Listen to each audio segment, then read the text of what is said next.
नमस्कार. अहो, मान्सून अगदी तोंडावर आलाय आणि त्याबरोबर खरीप हंगामाची लगबग तर सुरू झालीच आहे. पण यावर्षी आपल्या शेतातून भरघोस पीक काढायचं असेल तर काही शास्त्रीय तयारी करणं खूप गरजेचं आहे. चला, आज आपण उत्पादन वाढवण्याचे काही सोपे आणि एकदम प्रभावी मार्ग समजून घेऊया. आपल्या सगळ्यांच्याच मनात हाच प्रश्न आहे, बरोबर ना? की या पावसाळ्यात आपल्या पिकाचं उत्पादन वाढवायचं तरी कसं? याच प्रश्नाचं उत्तर आज आपण शोधणार आहोत. आणि आपलं सगळं लक्ष असणार आहे ते म्हणजे सोयाबीन, कापूस आणि तूर या आपल्या महत्त्वाच्या पिकांवर. चला तर मग सुरुवात करूयात सगळ्यात महत्त्वाच्या गोष्टीपासून. कोणत्याही पिकाचा खरा पाया काय असतो? तर ती म्हणजे आपली जमीन, आपली माती. विचार करा, जर आपला पायाच मजबूत नसेल तर इमारत उभी कशी राहणार? तसंच आहे, जर मातीच आरोग्यदायी नसेल तर चांगल्या उत्पादनाची अपेक्षा आपण करूच शकत नाही. हे सूत्र अगदी साधं आहे. चांगली माती, चांगलं उत्पादन आणि पर्यायाने समृद्ध शेतकरी.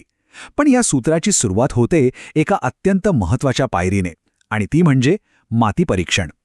आपल्या जमिनीला नक्की काय हवंय आणि काय नकोय हे समजून घेण्याचा हा एकमेव शास्त्रीय आणि अचूक मार्ग आहे. आता बघा, माती परीक्षण म्हणजे फक्त जमिनीची कुंडली काढणं नाहीये. याचे फायदे किती आहेत पहा. खतांचा संतुलित वापर होतो, म्हणजे आपला अनावश्यक खर्च थेट वाचतो. जमिनीची सुपीकता टिकते, पिकाचं उत्पादन आणि प्रत दोन्ही वाढतं. आणि हो, पर्यावरणाचंही रक्षण होतं, म्हणजे एका चाचणीतून फायदेच फायदे. आणि हे मातीचा नमुना घेणं वाटतं तितकं अजिबात अवघड नाहीये. काय करायचं तर शेताचे समान भाग करून प्रत्येक भागातून इंग्रजी V अक्षराच्या आकाराचा काप घ्यायचा आणि माती गोळा करायची. ही सगळी माती एकत्र करून त्यातला साधारण अर्धा किलो नमुना तपासणीसाठी पाठवायचा. बस, इतकं सोपं आहे हे. चला आता पुढच्या आणि तितक्याच महत्त्वाच्या टप्प्याकडे वळूया. मातीची तयारी झाली, आता वेळ आहे बियाणांची. कारण एक गोष्ट लक्षात ठेवा, निरोगी बियाणंच निरोगी पिकाची आणि भरघोस उत्पादनाची हमी देऊ शकतं. पेरणी करायच्या आधी एक छोटीशी पण अत्यंत महत्त्वाची चाचणी करायलाच हवी. ती म्हणजे उगवण क्षमता चाचणी. आपण जे बियाणं वापरणार आहोत ते खरंच किती टक्के उगवेल हे घरच्या घरी तपासण्याची ही एक सोपी पद्धत आहे. यावर जाणारा थोडासा वेळ आणि खर्च आपलं नंतर होणारं मोठं नुकसान टाळतो. एक नियम लक्षात ठेवा, उगवण क्षमता 70% जास्त असेल तरच ते बियाणं पेरणीसाठी उत्तम. उगवण क्षमतेनुसार बियाणांची प्रत ठरते. म्हणजे बघा, जर 80% जास्त उगवण झाली तर ते बियाणं उत्कृष्ट आहे. 60 ते 80% म्हणजे चांगलं आहे. ह्या एका सोप्या चाचणीमुळे आपल्याला बियाणांच्या गुणवत्तेचा अगदी अचूक अंदाज येतो आणि योग्य निर्णय घेता येतो. हा मंत्र अगदी पाठ करून ठेवा. निरोगी बियाणे, त्यातून येणारं निरोगी पीक आणि मग मिळणारं भरघोस उत्पादन. आपल्या यशाची संपूर्ण साखळी खरं तर इथूनच सुरू होते. आता बियाणं तर चांगलं निवडलं, पण पुढची पायरी आहे बीज प्रक्रिया. याला काय म्हणायचं माहितीये? पिकासाठीचं एक प्रकारचं लसीकरण. हे बुरशी आणि इतर रोगांपासून बियाण्याचं संरक्षण करतं आणि त्याला सुरुवातीपासूनच निरोगी वाढीसाठी मदत करतं. आणि हा मुद्दा तर खूपच महत्त्वाचा आहे.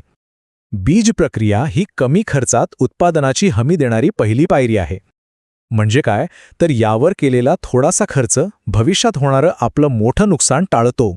आता आपण बोलूया पेरणीच्या काही आधुनिक पद्धतींबद्दल, विशेषतः अशा पद्धती ज्या पाणी व्यवस्थापनात आणि पिकांची ताकद वाढवण्यात आपल्याला मदत करतात.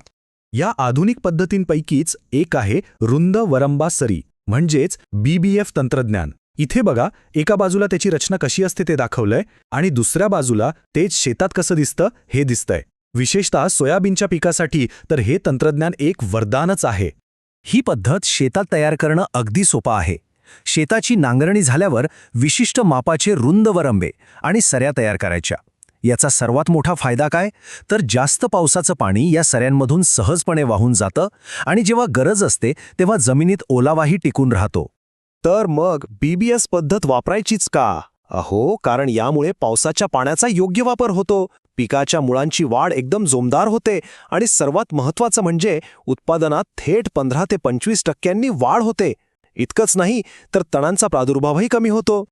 चला, आता आपण जे काही शिकलो ते सगळं खरीप हंगामातल्या आपल्या 3 प्रमुख पिकांना म्हणजे सोयाबीन, कापूस आणि तूर यांना कसं लागू करायचं ते पटकन पाहूया. या तक्त्यामध्ये बघा, 3ही पिकांसाठीची महत्त्वाची माहिती एकाच ठिकाणी दिली आहे.